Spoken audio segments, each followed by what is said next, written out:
Olá, queridos amigos do SEAC. Em nosso vídeo de hoje, teremos uma linda canção interpretada por Anne Caroline e logo depois, reflexões com Lucas Henrique Miklos acerca do tema Não julgueis para não serdes julgados. Nós esperamos que vocês gostem, que fiquem conosco até o final e que tenham todos uma semana serena e marcada por muita espiritualidade.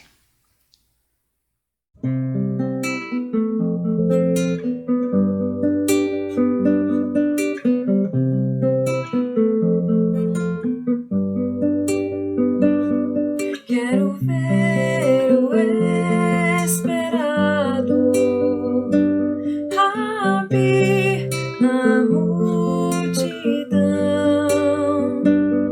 Quero ver o esperado Rabi na multidão. Sei que passará por aqui. Sou pequeno e não posso ver sua estatura.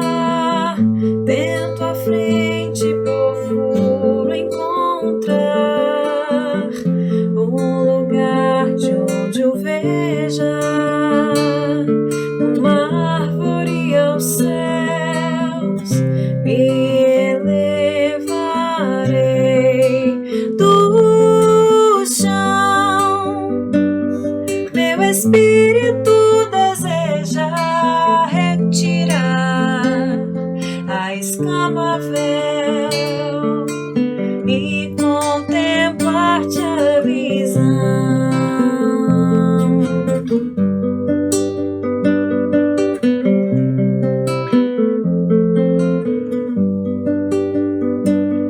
Levantando teu olhar, tu me vês em meu lugar.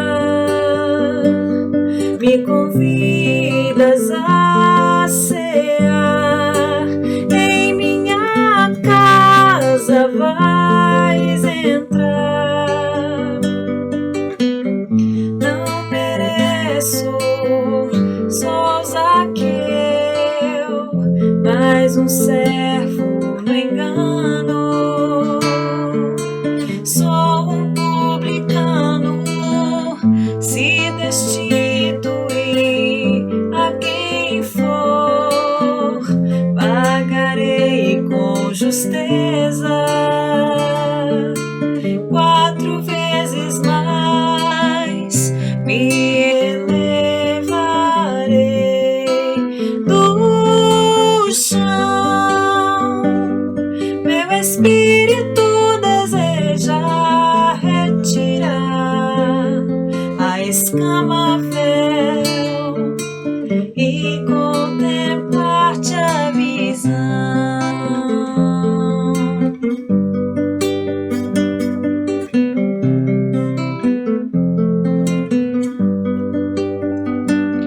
Hoje entrou em minha casa a verdade, a salvação, e a ti eu ofereço o ofício de meu pão. Já entendo o que queres dizer. Vinde a mim os pequenos, os sicômoros galgar. Me elevarei do chão. Meu espírito deseja retirar a escama-véu e contemplar-te a visão. Me elevarei do chão. Meu espírito deseja retirar a escama-véu e contemplar-te a visão.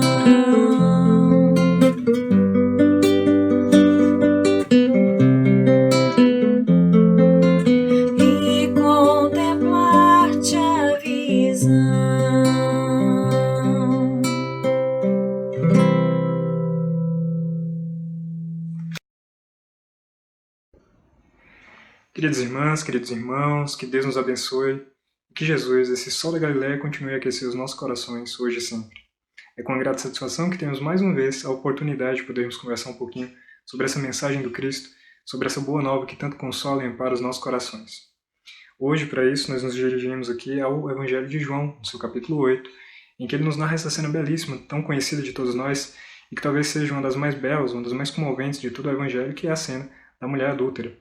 Mas para isso, antes, nós gostaríamos de destacar um contexto que precede esse registro de João e que é muito importante. O Cristo ele vinha de uma celebração de 7 dias, que é a comemoração da festa dos tabernáculos. Essa festa que comemora, é muito comum ao povo judeu, e comemora a peregrinação desse povo pelo deserto, pelos 40 dias, os 40 anos que eles ficaram durante a sua peregrinação em busca da terra prometida pelo deserto. E é interessante que esse é um momento muito especial na vida do Cristo, pois é aí em que ele atinge, talvez, a sua maior popularidade diante do povo judeu. É nesse momento em que o Cristo é reconhecido como o Messias verdadeiro pelo maior número de pessoas. Ele já vinha há muito tempo dando sinais de que ele era o verdadeiro Messias, mas talvez seja neste instante em que mais pessoas o reconhecem nesse lugar, e isso obviamente gera uma inquietação, gera um desconforto muito grande entre os mestres de Israel, entre aqueles homens que se dedicavam justamente a desmascarar, a falsificar, a revelar os falsos profetas, aqueles que se diziam Messias, mas que não eram Messias. E à época de Jesus, lembremos, muitos faziam esse papel. Então, para aqueles mestres, para aqueles intelectuais da época, Jesus era apenas mais um entre vários outros que também se diziam mestres de Israel, que também se diziam, que se apresentavam como verdadeiro Messias. E a partir desse instante, então, a partir desse momento, aqueles mestres eles passam a se articular entre si para conseguir desmascarar Jesus. E é isso que João vai nos mostrar aqui no seu capítulo 8, quando ele nos narra que no 8º dia, justamente depois dos 7 dias de comemoração, Jesus vai até o Monte das Oliveiras, e lá chegando, Jesus medita, e durante a madrugada ele retorna para o templo, onde, segundo João nos diz, em seu 2º versículo, novamente para o templo Jesus retorna, e todo o povo ia ter com ele, e assentando os ensinava, que é um primeiro elemento muito bacana da gente destacar, que é o fato de que Jesus ensinava sentado. Isso é uma característica de um líder judeu, isso é uma característica de um rabino. Jesus, então, quando ele adota esse comportamento, ele está reivindicando para si essa autoridade rabínica, ele está reivindicando para si a autoridade de um mestre. E é nesse momento em que entram ali os escribas e fariseus. E João nos diz que trouxeram, então, à sua presença uma mulher surpreendida em adultério. E fazendo-a ficar de pé em meio de todos, disseram a Jesus: Mestre, esta mulher foi apanhada em flagrante adultério. Na lei nos mandou Moisés que tais mulheres sejam apedrejadas. Tu, pois, que dizes? E João faz um comentário que é: Isto diziam eles, tentando-o, para terem de que o acusar. Lembremos que Israel, meus irmãos, é colônia de Roma. Então os israelitas eles não tinham autorização, eles não tinham autonomia para condenar os seus próprios criminosos. Isso competia a Roma. Lembremos, por exemplo, da cena em que Jesus é levado com os Pilatos, e Pilatos diz: esse criminoso que vocês estão apresentando aqui é um criminoso religioso. Vocês que se resolvam com ele para lá. Tanto que é preciso que os judeus transformem Jesus de criminoso religioso para criminoso político, dizendo que ele faria uma revolução e que ele ameaçaria, então, os interesses de Roma. Só a partir desse momento Jesus é julgado e, então, pode ser condenado. Mas é exatamente essa conjuntura que se estabelecia ali.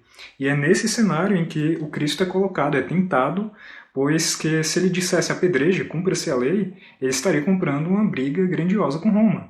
Da mesma forma que se ele diz não apedreje, ele compraria uma briga com os judeus, pois ele estaria entrando em contradição com a lei mosaica, ele estaria entrando em contradição com esse lugar que ele reivindicava de autoridade rabínica. Percebem que delicado que é essa situação em que o Cristo se via, mas ele não só consegue contorná-la, como também nos deixa aí um legado de que talvez seja uma das mais belas lições do seu registrado nos seus evangelhos.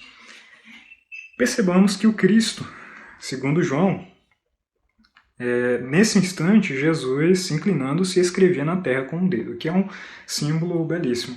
Os estudiosos desse texto, os estudiosos do texto bíblico, eles dizem que Jesus, que era comum à época, lembremos da figueira estéril, os judeus eles ensinavam através de encenações. Os judeus eles transmitiam mensagens através de encenações, através de comportamentos expressos, não necessariamente falados.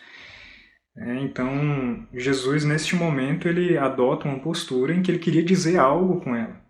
E os estudiosos desse texto trazem a hipótese de que Jesus fazia referência a um texto do profeta Daniel, porque Daniel, em seu capítulo 5, ele registra um outro momento em que uma outra mão também escreveu em Israel. É aquela mão que acredita-se na cultura judaica ser a mão de Deus. Nós sabemos a partir da doutrina espírita que provavelmente tratava-se, na verdade, de um fenômeno mediúnico, de efeito físico. Uma mão escreveu no palácio de Belsazar, um dos reis de Israel. E essa mão escreve atrás do trono de Belsazar, Mene, Mene, Tekel, Parsim. 3 verbos. Contar, repetido 2 vezes, contar, contar. Pesar, Tekel. E dividir, Parsim. 3 palavras, 3 verbos que lidos em sequência não fazem o menor sentido. E isso obviamente intriga Belsazar, intriga todos aqueles que estavam ali no banquete que Belsazar estava dando, onde essa mão se manifesta. E ali, então, Belsazar convida todos os sábios da época, todos os sábios da região de Israel, para que pudessem decifrar o que queria dizer aquilo. Nenhum deles consegue. Mas a esposa de Belsazar lembra-se de Daniel e chama Daniel até o palácio, e Daniel ali, então, tenta decifrar, e ele consegue, e ele diz que Deus escreveu aquilo, e Deus diz a Belsazar que ele contou os dias de seu reinado.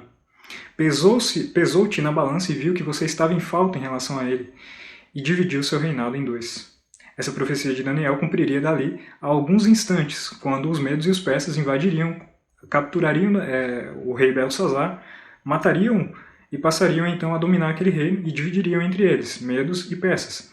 Mas certamente há esse símbolo a ser destacado aí, né, que é o símbolo da balança, que nos remete à justiça, que é um tema nessa cena e é também um tema na cena de Jesus com a mulher adúltera, mas certamente há algo mais que Jesus queria dizer com esse gesto. Se nós formos até a nossa Bíblia, nós encontraremos o livro de Daniel apenas com 12 capítulos, porque o 13º foi considerado pela igreja como sendo um capítulo apócrifo. Mas para a comunidade judaica isso não faz sentido. Para a comunidade judaica, os judeus eles compreendiam de forma diferente, então eles tinham acesso a esses textos, eles liam e eles estudavam. Então eles tinham consciência das histórias que Daniel narra no capítulo 13 de seu livro. E há uma história em específica muito interessante que certamente Jesus faz referência a ela, que é a história de Susana. Susana era uma moça que Daniel nos narra ser muito bonita, muito bela. E um dia Susana estava banhando-se, e dois cavalheiros, que não eram tão cavalheiros assim, aproximam-se de Susana e dizem a ela: Susana, é o seguinte, você vai para a cama com nós dois ou nós vamos te acusar de adultério. E há um detalhe que na lei mosaica, quando há uma acusação de adultério com 2 testemunhas, essa acusação ela tem peso de verdade. Então vejamos, né, que situação que se encontrava Susana. Ou ela ia para a cama com aqueles 2 senhores, ou ela seria apedrejada até a morte. Mas então Daniel ele intervém, ele revela a hipocrisia daqueles homens, ele revela a injustiça daqueles homens e salva Susana de ser apedrejada. Quando Jesus escreve na areia, certamente ele faz referência a Daniel e certamente ele traz, naquele momento, todas essas cenas para junto daqueles judeus que certamente sabiam e entendiam o que Jesus estava fazendo. Tanto que, em seguida, eles insistem no Cristo, insistem para que Jesus dê uma resposta, e Jesus se levanta e lhes diz: aquele dentre vós que estiver sem pecado, seja o primeiro que lhe atire uma pedra. Aquele dentre vós que estiver sem pecado, seja o primeiro que atire uma pedra. E nesse momento Jesus se inclina e volta a escrever no chão. Olha que interessante, porque nesse momento, quando Jesus traz essas cenas para aquele instante ali, ele está não só falando que, assim como Daniel, ele desmascararia a hipocrisia daqueles homens, ele desmascararia, revelaria a injustiça daqueles homens, pois que ele apresentaria uma nova noção de justiça, de que a justiça de Deus ela é feita com misericórdia, a justiça divina ela é feita com amor. Jesus também aproveita essa oportunidade para realizar algo que é inédito na história, talvez, da humanidade. Joana de Ângeles, ao analisar essa passagem, ela dirá que esse momento pode ser considerado talvez a primeira psicoterapia de grupo de que se tem registro, pois o Cristo ele consegue algo que Freud gostaria que nós, que nos aspiramos a usar o saber psicanalítico, façamos, né? Que é usar a psicanálise com precisão cirúrgica. O Cristo ele consegue isso 2000 anos antes de que existisse a psicanálise, né? Jesus ele consegue penetrar o fundo daquelas almas com a precisão de um bisturi, talvez, para usar aqui apenas uma analogia. O Cristo ele consegue naquele instante convidar aqueles homens a olharem, talvez pela primeira vez, para si mesmos. E nesse processo de olhar para si mesmo, lembramos de Carl Gustav Jung, quando ele nos diz que homem, não saias, não saias. É dentro que habita a verdade. Aquele que olha para fora sonha, aquele que olha para dentro desperta. É isso que o Cristo está tentando fazer com aqueles homens, que eles parassem de direcionar a atenção da sua consciência para julgar o externo, para julgar aquela mulher, e passassem a dirigir essa atenção para si mesmos. Jesus ele tinha plena consciência daquele mecanismo que o Freud veio a estudar depois de 1900, quando ele inaugura a psicanálise, e ele irá dizer dos mecanismos de defesa do ego, dentre os quais ele elenca a projeção. Esse mecanismo em que o nosso ego, essa é a definição que nós encontramos lá em um dicionário de psicanálise, de Laplanche e Pontales, o nosso ego ele lança para fora de si todos aqueles conteúdos que ele não consegue suportar e perceber em si mesmo. Então nós lançamos no outro, nas pessoas, nas coisas, características que são nossas. Jesus, muito antes de Freud, através de muita escuta e muita observação clínica chegar a essas conclusões, ele já tinha noção desse mecanismo que nós usamos, que nós funcionamos, ele já tinha noção desse funcionamento de nossa alma, e ele então opta pela terapêutica mais apropriada para esse funcionamento doentio, que é convidar o ser humano a fazer o caminho reverso, parar de olhar para fora e olhar para dentro, para despertar, parar de, ou melhor, sair dessa consciência de sono e entrar numa consciência desperta, uma consciência que tem consciência de si. E é interessante isso, pois Freud, quando ele estuda esse mecanismo de projeção, ele vai falar sobre algo que é extremamente aterrorizante para todos nós que somos ciumentos, pois o Freud ele estuda o ciúmes paranoico. E ele vai falar que todo aquele que tem esse ciúmes paranoico, na verdade, é alguém que tem esse medo muito grande de que o outro traia, de que alguém nos traia, é porque guarda em si um desejo de trair.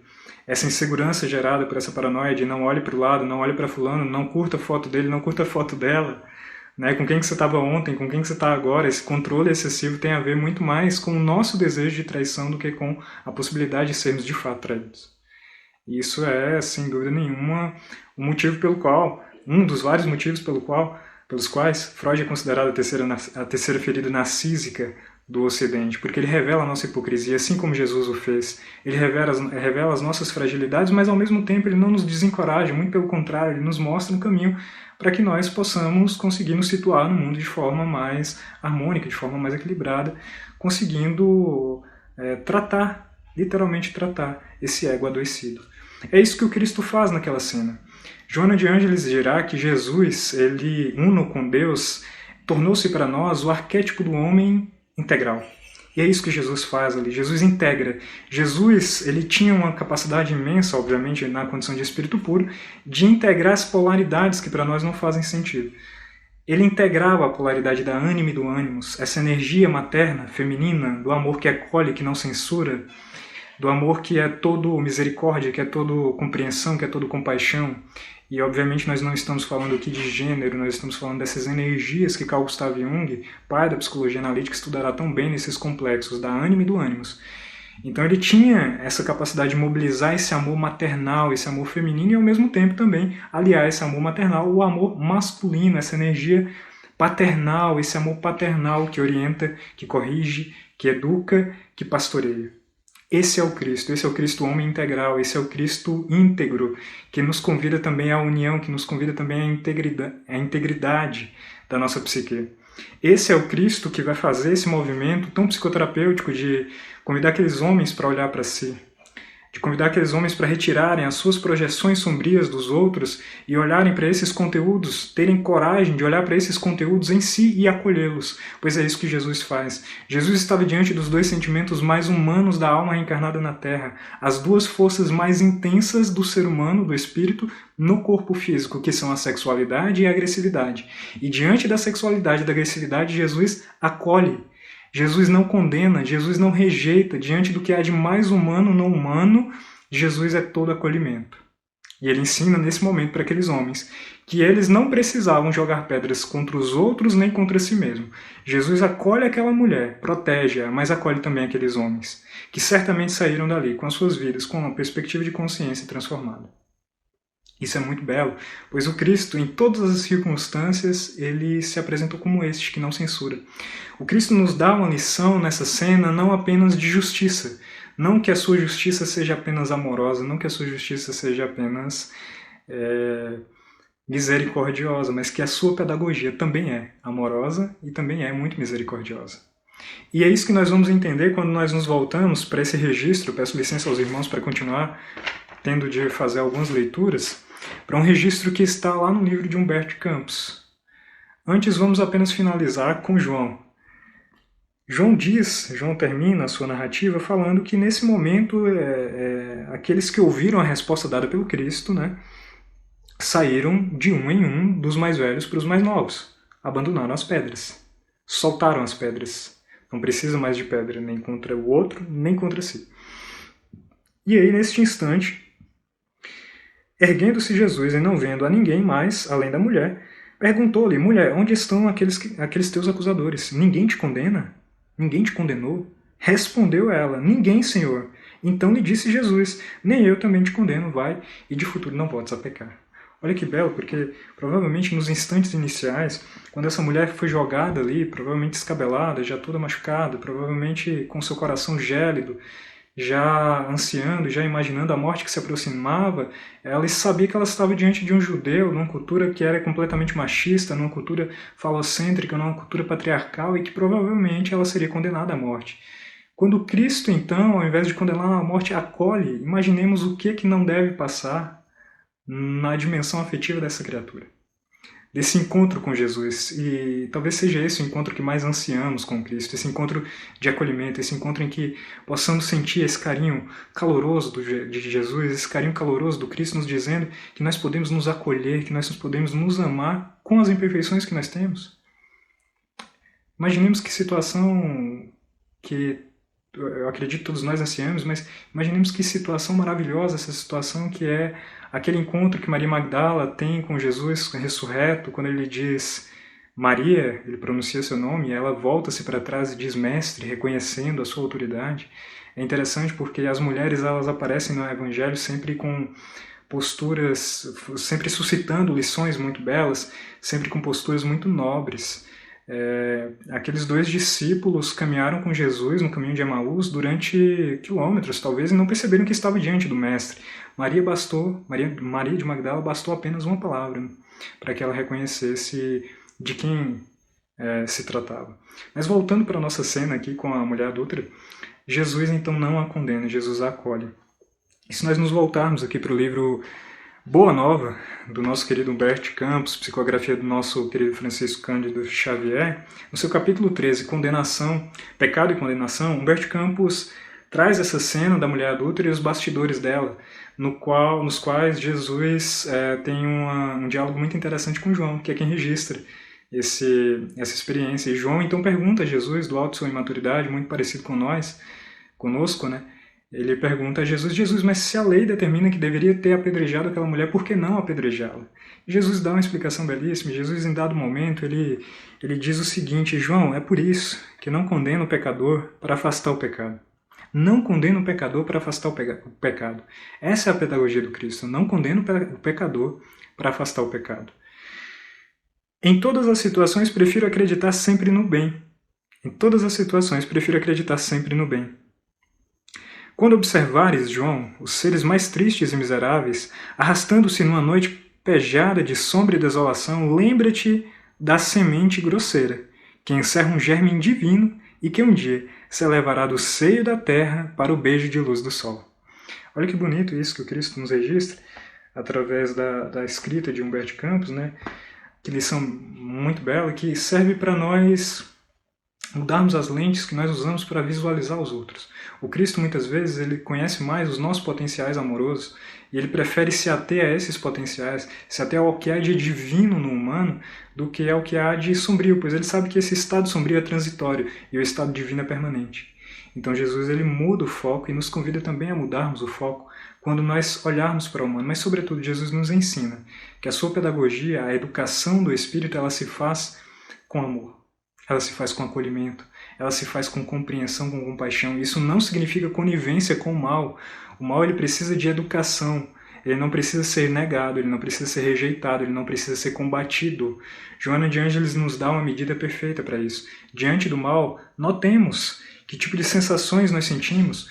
Pois que, se ainda nos desequilibramos, se isso ainda nos gera um mal-estar, se isso ainda nos gera uma sensação de indignação desequilibrada, muito provavelmente aquele mal que eu estou vendo fora também existe aqui dentro. Então, a postura mais adequada talvez seja aquela de acolher, de voltar esse olhar, parar de olhar para fora e voltar esse olhar para dentro. Para que, através do meu autodescobrimento, me transformando, eu tenha alguma condição de contribuir com a vida do outro. Mas que aqueles de nós que em determinado aspecto da nossa alma já conseguimos essa integração, já conseguimos nos resolver diante do mal, nós sentimos compaixão, nós sentimos piedade. E é essa compaixão que caracteriza se é ou não a projeção sombria. Se eu sinto compaixão, não é a projeção sombria. Se eu me indigno, aí é projeção sombria. Se eu tenho compaixão, eu vou ter condições de educar essa alma já. Se eu não tenho compaixão, provavelmente eu preciso de educação. Eu preciso me educar. E lembremos que nesse processo de autoeducação, para que mais tarde a gente consiga contribuir com a educação dos outros, a indulgência é essencial. A indulgência é parte essencial do processo pedagógico do Cristo. Lembremos o que está escrito lá no capítulo 10, Bem-aventurados os misericordiosos, do Evangelho segundo o Espiritismo. No texto, a indulgência, já no seu finalzinho, a indulgência acolhe, a indulgência encoraja, a indulgência reergue, enquanto a severidade, a censura, ela desanima, ela afasta e ela desacredita, e ela irrita. Então, que optemos sempre, meus irmãos, que façamos um esforço para aproximar o nosso coração do coração divino, do coração de Jesus, e que, inspirados por esse mestre, amigo, misericordioso e amoroso, aprendamos com ele, que é manso e humilde de coração, a também desenvolvermos essa mansuetude, essa compreensão, essa compaixão para conosco, e para que, por extensão, nós consigamos também acolher aqueles que estão próximos a nós, através primeiro da compreensão e mais tarde, talvez, do amor. Que Deus nos abençoe a todos. Muita paz.